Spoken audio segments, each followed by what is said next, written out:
Ma fiancée m'a dit qu'elle avait besoin d'essayer quelques autres hommes avant notre mariage, pour être certaine que j'étais vraiment le bon. Alors, je lui ai rendu la décision facile. J'ai mis fin aux fiançailles, lui ai rendu la bague, et l'ai laissé expérimenter la vie de célibataire pour de bon. Sa réaction a été inoubliable. Je m'appelle Brian. J'ai 32 ans et je travaille comme régulateur de vol à Seattle. Mon emploi du temps alterne entre les matins tôt et les nuits, donc je vis selon des routines structurées. Je suis tout sur des calendriers partagés. Je prépare mes repas le dimanche, et je protège mon sommeil comme si cela faisait partie de ma description de poste. Je loue un appartement d'une chambre. À Capitol Hill et je garde ma vie assez prévisible, car l'aviation ne tolère pas le chaos. Ma fiancée est Margaret, 29 ans. Nous sommes ensemble depuis un peu plus de 3 ans et fiancés depuis 6 mois. Nous ne vivons pas encore ensemble, mais nous nous répartissons équitablement les tâches de planification du mariage et les dépôts financiers. Le lieu est réservé pour la fin de l'été. Les save the date ont déjà été envoyés. Nos deux familles se sont rencontrées plusieurs fois, et les vols sont en discussion. Margaret est acérée, d'une manière qui peut frôler la méchanceté. Elle aime avoir raison, et elle a tendance à donner ses opinions avec une sorte de finalité suffisante. Si elle se sent remise en question, elle penche vers le sarcasme plutôt que la discussion. Je n'ai jamais ignoré ce schéma. Quand quelque chose me dérangeait, je l'abordais directement et rapidement. Je ne laisse pas le ressentiment s'accumuler, car j'ai vu ce que cela fait au couple. Jeudi dernier, je suis allé chez elle après une journée de travail de 12 heures. Elle m'a envoyé un message disant qu'elle avait quelque chose d'important à me dire. J'ai supposé que c'était à propos du traiteur ou de son agacement envers ma mère, qui posait des questions sur les détails du dîner de répétition. Elle avait versé du vin avant même que je retire ma veste. C'était inhabituel pour un soir de semaine. Elle était assise droite sur le canapé, son téléphone posé face contre table sur la table basse, me regardant comme quelqu'un regarde une présentation qu'il s'apprête à critiquer. Elle n'a pas demandé comment s'était passé le travail. Elle n'a pas pris de détour. Dès que je me suis assis, elle a dit qu'elle avait besoin d'essayer quelques autres hommes avant notre mariage, pour être certaine que j'étais vraiment le bon. Elle l'a dit calmement, pas comme une blague, ni comme une pensée nerveuse qu'elle aurait regretté. Elle l'a présenté comme un essai routier pratique. Puis elle a maintenu le contact visuel, presque curieuse de ce que j'allais faire. Je n'ai pas élevé la voix. Je lui ai demandé de répéter, car je voulais être sûr de l'avoir bien entendu. Elle a levé les yeux au ciel et a précisé qu'il serait préférable d'explorer maintenant plutôt que d'avoir des doutes plus tard. Et que si j'étais sûr de moi, je comprendrais. Ce mot, sûr de moi, était intentionnel. Et elle le savait. Je lui ai demandé d'expliquer exactement ce qu'elle voulait dire, car les déclarations vagues sont le terrain où les gens prétendent plus tard que vous les avez mal comprises. Elle a soupiré comme si j'étais intentionnellement lent d'esprit. Elle a dit qu'elle m'aimait. Elle a dit qu'elle prévoyait de m'épouser. Mais elle n'avait eu que 2 relations sérieuses avant moi. Et elle ne voulait pas marcher jusqu'à l'hôtel avec une question en tête, à propos de ce qu'il y avait d'autre là dehors. Sa solution était ce qu'elle appelait une courte période d'exploration. Quelques rendez-vous. Peut-être plus si nécessaire. Juste assez pour confirmer que j'étais la meilleure option. Elle a réellement utilisé le mot option. J'ai gardé ma voix stable et j'ai demandé ce qu'elle attendait de moi pendant cette période d'exploration. Elle a dit qu'elle supposait que je resterais engagé, car il s'agissait de sa clarté, pas de la mienne. Elle a ajouté que si je faisais confiance à notre connexion, je ne me sentirais pas menacé. Puis elle a bu une gorgée de vin, comme si elle venait de donner une conférence. Je travaille dans l'aviation. Si un pilote me disait qu'il voulait tester d'autres compagnies aériennes en plein contrat, juste pour être sûr qu'il préférait la nôtre, ce serait un motif de licenciement. L'engagement ne fonctionne pas avec des quêtes secondaires temporaires. Je ne suis pas programmé pour négocier l'exclusivité de base.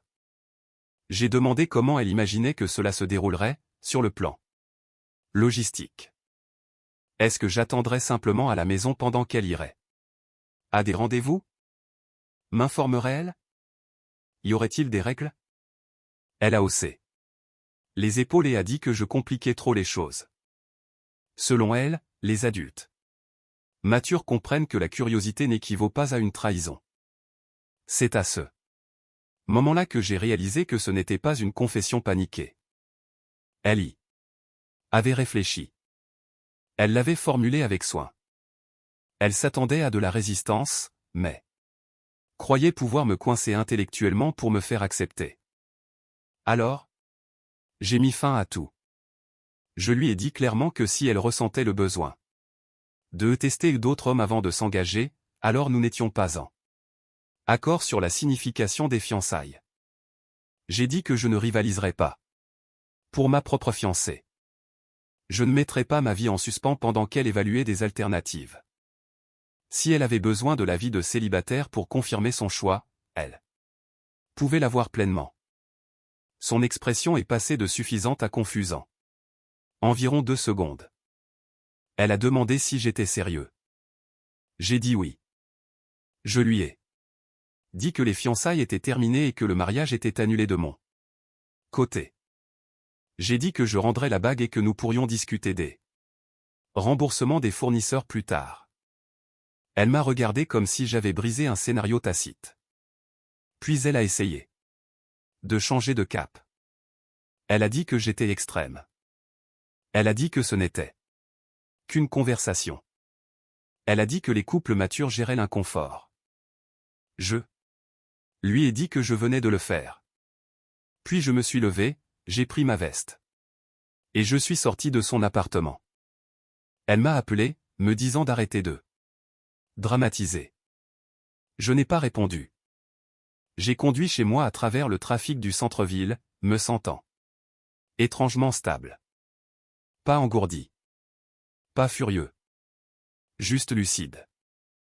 Au moment où je me suis garé dans le garage de mon immeuble, j'avais déjà mentalement réajusté ma vie sans elle. Elle voulait explorer ses options. Maintenant elle le pouvait. Elle a appelé avant même que je monte sur LIE5. J'ai laissé sonner la première fois. Elle a rappelé immédiatement. J'ai répondu à la 3e tentative, car je préfère la clarté au chaos prolongé. Son ton était sec, mais il y avait quelque chose en dessous maintenant. Pas de la peur exactement. Plutôt de l'incrédulité. Elle a dit que je spiralais. Elle a dit que je gâchais 3 ans pour une conversation hypothétique. Elle n'arrêtait pas de répéter qu'elle n'avait encore rien fait. Je lui ai dit que c'était justement le problème. La seule raison pour laquelle elle n'avait encore rien fait, c'était parce qu'elle voulait d'abord la permission. Cela ne rendait pas les choses meilleures. Cela les rendait délibérées. Elle a essayé de recadrer cela comme une croissance. Elle a dit que les gens évoluaient. Elle a dit que le mariage est permanent et qu'elle était responsable en confrontant ses doutes maintenant, au lieu de tromper plus tard. Elle a même sous-entendu que je devrais être reconnaissant de son honnêteté. Je lui ai posé une question. Si je lui avais dit que j'avais besoin d'essayer quelques autres femmes avant de m'engager, l'aurait-elle calmement soutenue? Elle n'a pas répondu directement. Elle a dit que c'était différent. J'ai raccroché. Je n'ai pas attendu l'explication. Je ne lui ai pas laissé l'espace pour le reformuler. J'avais ce dont j'avais besoin. Quand quelqu'un affirme que le même comportement serait inacceptable s'il était inversé, ce n'est pas une conversation sur les valeurs. C'est un sentiment d'impunité. Elle a rappelé immédiatement. J'ai refusé l'appel. Puis un autre appel, puis un 3e. J'ai posé mon téléphone. face contre le siège passager et me suis concentré sur la conduite. Au moment où j'ai atteint ma sortie, les notifications s'accumulaient. Les SMS arrivaient par rafale. Tu réagis de manière excessive. Arrête d'être dramatique. Rappelle-moi. Nous ne rompons pas pour ça. Je me suis garé dans mon garage et les ai finalement tous consultés d'un coup. Le ton avait de nouveau changé. Maintenant, elle m'accusait d'essayer de la punir pour avoir été honnête. Elle a dit que ma réaction prouvait qu'elle ne pouvait pas partager ses doutes avec moi en toute sécurité. Elle a dit que c'était exactement la raison pour laquelle elle se sentait incertaine. Cette partie m'a presque impressionné. En moins de 20 minutes, elle s'était repositionnée, de quelqu'un qui demandait la permission de sortir avec d'autres hommes, à quelqu'un qui était une victime de mon intolérance. Je n'ai pas répondu.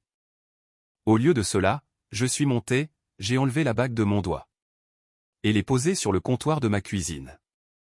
Pas symboliquement, juste pratiquement. Les fiançailles exigent une exclusivité mutuelle. Elle venait de refuser cette condition. Et je ne négocie pas les termes fondamentaux.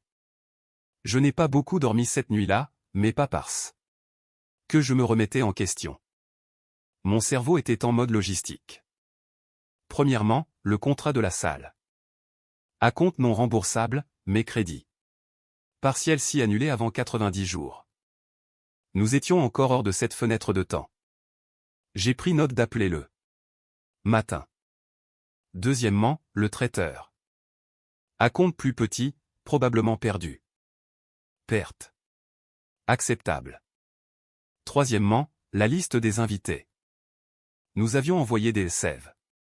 The date numérique, pas encore d'invitations imprimées. Cela rendait la chose plus nette. Margaret a continué à envoyer des SMS après minuit. Tu agis de manière instable. C'est pourquoi les gens trichent au lieu d'être honnêtes. J'essayais de nous protéger. Le langage était intéressant. Elle a présenté sa demande comme une faveur, comme si elle méritait du crédit pour sa transparence, tout en demandant un laissez-passer. Vers 1h du matin, elle a de nouveau changé de ton. Pouvons-nous simplement parler calmement demain? Je ne voulais pas dire ça. Comme ça. Tu déformes mes mots. J'avais des captures d'écran. Il n'y avait aucune déformation. À 6h30, mon réveil a sonné pour le briefing de mon car. Mon téléphone s'est illuminé immédiatement. Appel manqué, nouveau message, un autre appel. Entrant. Je n'ai pas répondu, non par dépit, mais par clarté. Nous avions déjà eu la conversation déterminante. La répéter ne produirait pas un nouveau résultat. Cela ne ferait que créer du bruit émotionnel. Elle a appelé 3 fois pendant que j'étais sous la douche, 2 fois pendant que je conduisais pour aller au travail. J'ai mis mon téléphone en mode ne pas déranger, sauf pour ma famille proche. Je ne mélange pas la volatilité personnelle avec les opérations de contrôle aérien. À 9h du matin, il y avait 12 appels manqués. Ces SMS ont de nouveau évolué en ton. S'il te plaît, parle-moi. Tu ne peux pas simplement me couper les ponts. Ce n'est pas comme ça que les adultes gèrent les conflits. Cette phrase m'a presque fait rire. Les adultes gèrent les conflits en respectant des limites non négociables. J'avais clairement énoncé les miennes. Des fiançailles sans exclusivité, ce n'est pas quelque chose que j'envisage. Vers midi, elle est passée à la colère. Alors, tu jettes vraiment tout ça. Tu es incroyable. Appelle-moi maintenant. Je n'ai pas répondu. Au lieu de cela, pendant ma pause déjeuner, je suis sorti. Et j'ai appelé la salle. J'ai annulé. J'ai demandé le remboursement partiel du crédit, tel que stipulé dans le contrat. C'était professionnel et sans incident.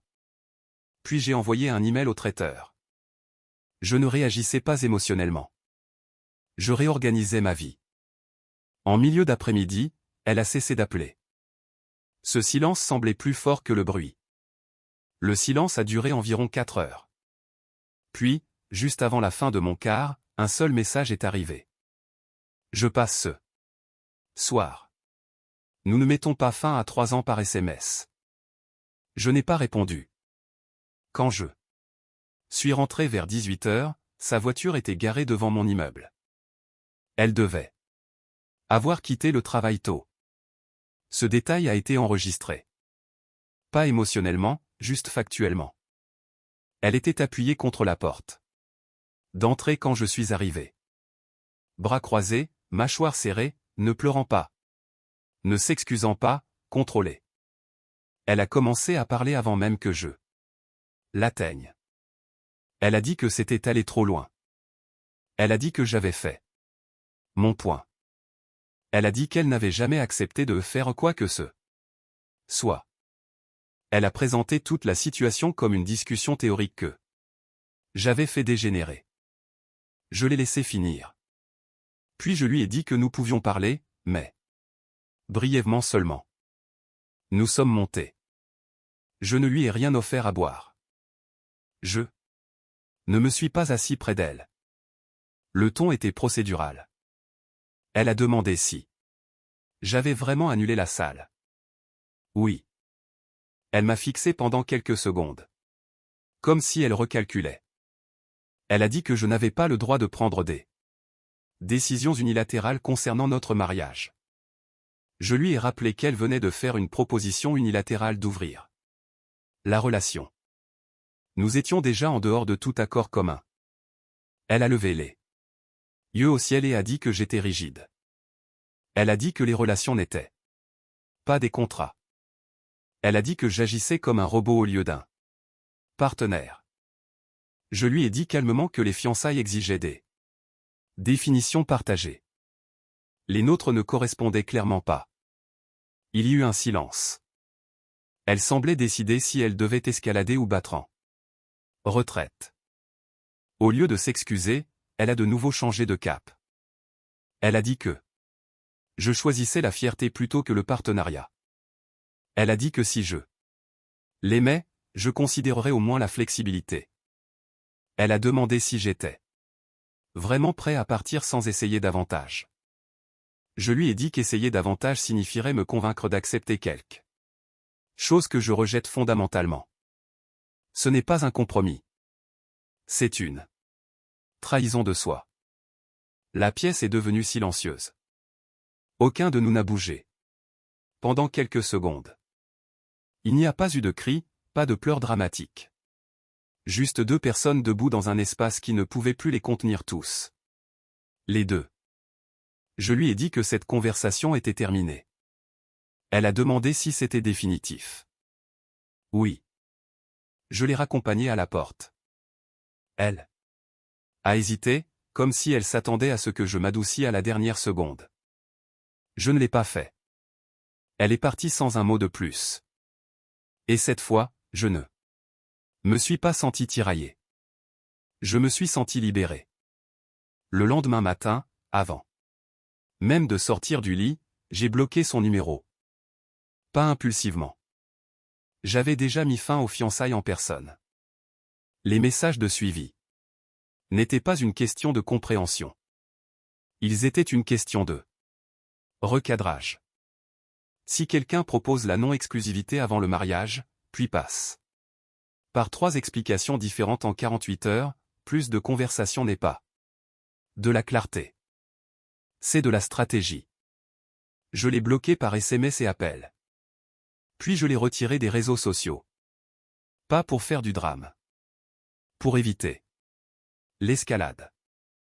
Je sais à quel point ces choses peuvent traîner quand les gens pensent que la persistance équivaut à la persuasion.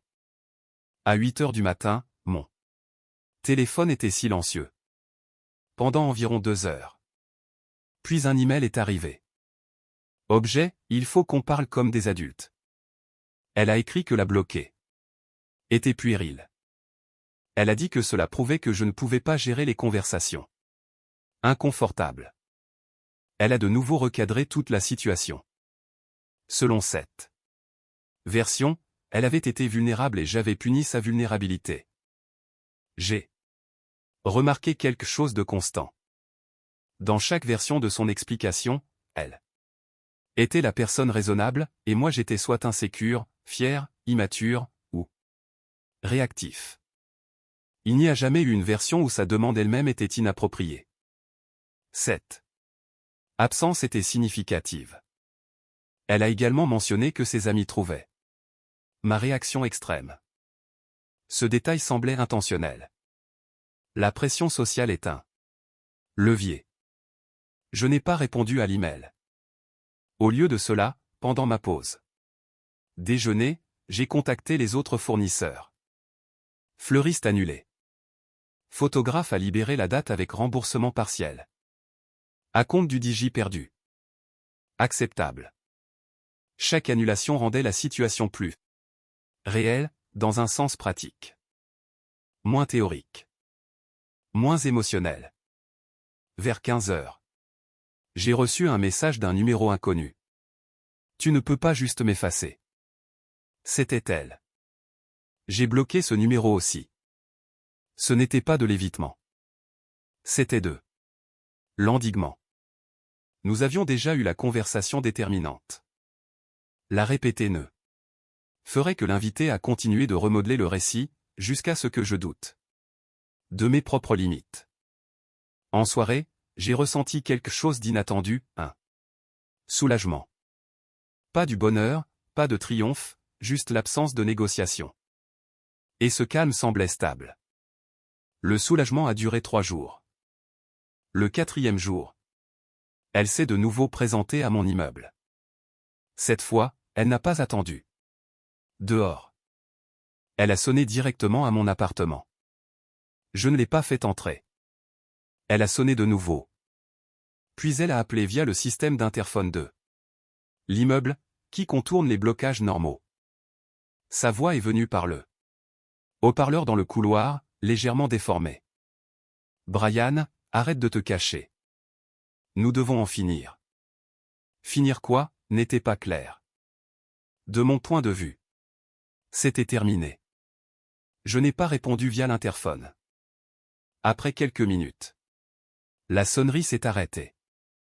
Puis mon téléphone a vibré avec une notification de notre application de planification de mariage partagé.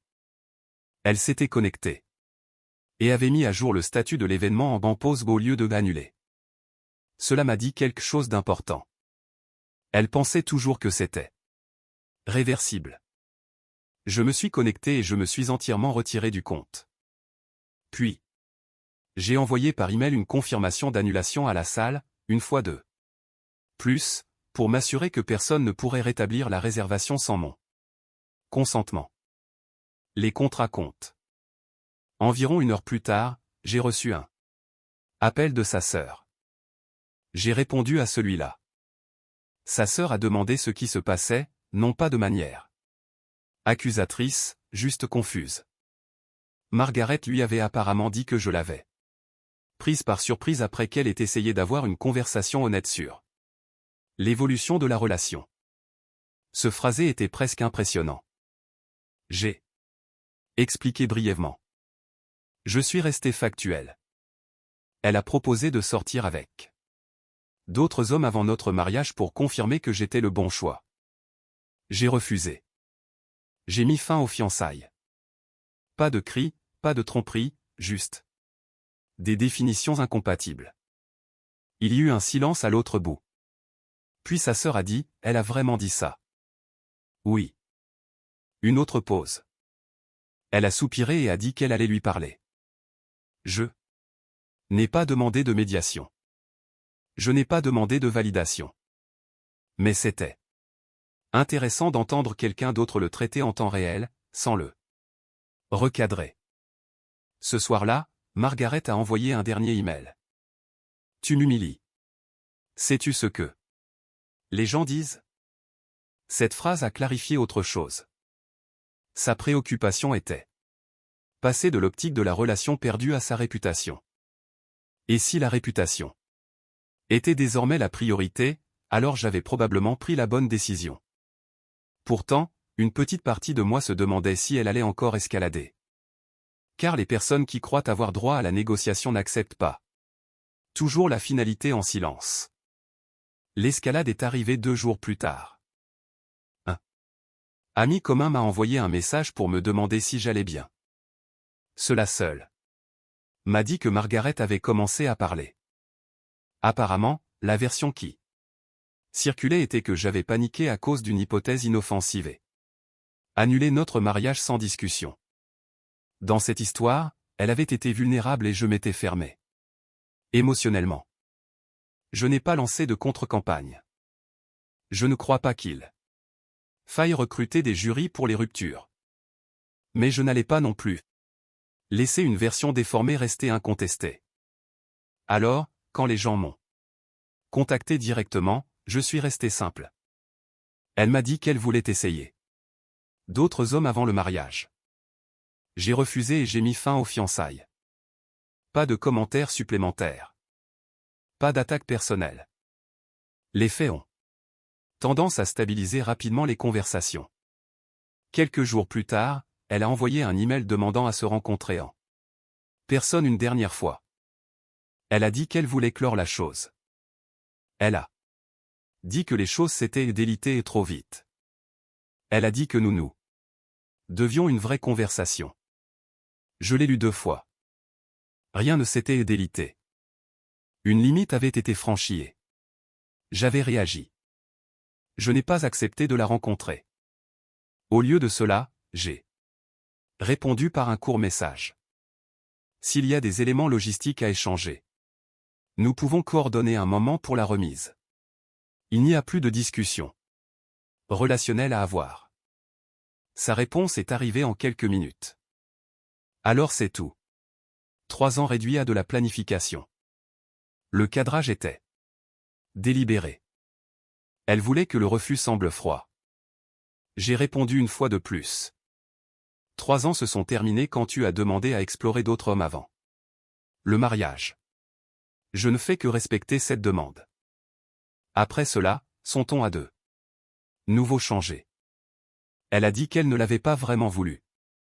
Elle a dit qu'elle avait peur. Elle a dit qu'elle pensait que je la rassurerais, pas que je partirais. Elle a demandé si je pouvais au moins m'asseoir avec elle pour qu'elle puisse expliquer correctement. Ce détail a attiré mon attention. Expliquer correctement. Comme si le problème avait été un mauvais choix de mots plutôt que le contenu lui-même. Je n'ai pas répondu. Au lieu de cela, j'ai coordonné l'échange de ces affaires par l'intermédiaire d'un ami commun. Terrain neutre. Pas de drame. Pas de réouverture. Elle a envoyé un dernier message cette nuit-là. Tu vas regretter de ne pas t'être battu pour nous. Peut-être. Mais se battre pour quelque chose qui contredit mes principes n'est pas une force. C'est de l'auto-érosion. Et je n'étais pas prêt à commencer un mariage en négociant les bases. L'échange des affaires a eu lieu un samedi après-midi. J'ai emballé tout ce qui était clairement à elle dans 2 boîtes de taille moyenne. Des vêtements qu'elle gardait chez moi. Une trousse de maquillage de rechange. Quelques photos encadrées. Rien de sentimental de mon côté. Je ne suis pas quelqu'un qui garde des artefacts une fois que le contexte a disparu. Notre ami commun les a récupérés dans le hall. Je ne suis pas descendu. 1 heure plus tard, j'ai reçu un message de sa part. Elle ne le prend pas bien. C'était vague, mais prévisible. Plus tard ce soir-là, elle a de nouveau envoyé un email. Cette fois, le ton était différent. Pas d'accusation. Pas de recadrage. Juste de la colère. Elle a dit que je l'avais embarrassée devant sa famille. Elle a dit que les gens demandaient ce qui s'était passé et qu'elle ne savait pas quoi leur dire. Elle m'a accusé de la faire passer pour instable en disant la vérité aux autres. Sans l'adoucir. Cette partie était révélatrice. Non pas que j'ai mis fin aux fiançailles, mais que je n'ai pas protégé son image après qu'elle ait proposé de les ouvrir. Elle a également mentionné quelque chose de nouveau. Elle a dit qu'elle avait déjà refusé quelqu'un qui était intéressé par elle, parce qu'elle était engagée envers moi. Elle l'a présenté comme un sacrifice, comme une preuve de loyauté. J'ai lu cette ligne attentivement, car cela confirmait qu'il y avait eu quelqu'un de spécifique en arrière-plan. Peut-être que rien de physique ne s'était passé. Peut-être que ce n'était qu'un flirt, mais la curiosité qu'elle décrivait n'était pas abstraite. Elle avait une cible. Pendant un bref instant, je me suis demandé si j'aurais dû poser plus de questions plus tôt, chercher à savoir qui c'était, quand cela avait commencé, si cette conversation était préventive ou préméditée. Mais ensuite, je me suis arrêté. Les détails ne changeraient pas la décision. Quel est quelqu'un en ligne de mire ou qu'elle aime simplement l'attention, le problème sous-jacent était le même. Elle considérait l'engagement comme conditionnel tant qu'elle n'était pas pleinement satisfaite. Pas moi. Vers minuit, elle a envoyé un dernier message. Tu aurais pu te battre pour moi. Cette phrase continuait de résonner, car de mon point de vue, je m'étais battu. Je me suis battu pour ma vision de ce que signifie le mariage, et j'ai refusé de la diluer pour garder quelqu'un qui voulait des options. À ce moment-là, je n'étais pas en colère, juste certain.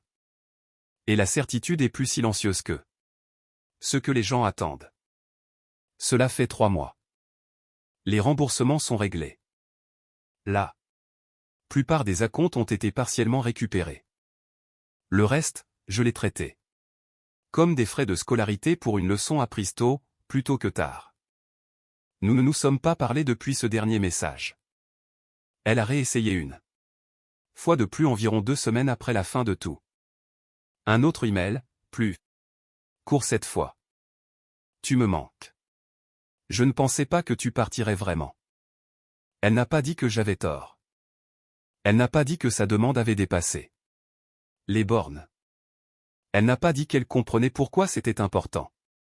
Elle a dit qu'elle ne pensait pas que je partirais. Attente contre conséquence. Je n'ai pas répondu. À peu près à la même époque. J'ai appris par un ami qu'elle était sortie avec quelques personnes. Rien de sérieux, juste occasionnel. L'ironie ne m'a pas échappé. La liberté qu'elle voulait est arrivée plus vite qu'elle ne l'avait anticipé. La différence, c'est que maintenant, elle est venue sans filet de sécurité. J'ai rejoué la conversation dans ma tête exactement une fois, pas de manière obsessionnelle. Juste analytiquement. Si j'étais resté et que j'avais argumenté, à quoi aurait ressemblé l'avenir? Chaque désaccord recadré comme de l'insécurité, chaque limite étiquetée comme de l'ego, chaque fois qu'elle se sentirait curieuse, on s'attendrait à ce que je la rassure au lieu d'évaluer. Le mariage magnifie les dynamiques. Il ne les répare pas. La partie intrigante, du moins pour moi, est la rapidité avec laquelle la certitude change la dynamique du pouvoir. Au moment où je me suis retiré de la négociation, la conversation est passée de l'exploration au contrôle des dommages. Non pas parce qu'elle a soudainement valorisé l'exclusivité, mais parce qu'elle a perdu la garantie. Je ne prétends pas à la perfection ici. Je ne suis pas immunisé contre le doute, l'attraction ou la curiosité. Mais quand je m'engage, je ferme des portes intentionnellement. Si quelqu'un a besoin de portes ouvertes pour se sentir en sécurité, nous ne sommes pas compatibles. Les fiançailles ont pris fin la semaine même où elles ont été mises à l'épreuve. Il n'y a pas eu de cri, pas de trahison dramatique. Juste une proposition qui a révélé une incompatibilité de valeurs. Sa réaction a été inoubliable. Non pas parce qu'elle était explosive, mais parce qu'elle était révélatrice. Elle s'attendait à de la négociation. J'ai choisi la finalité. Et parfois, c'est la seule réponse qui a du sens.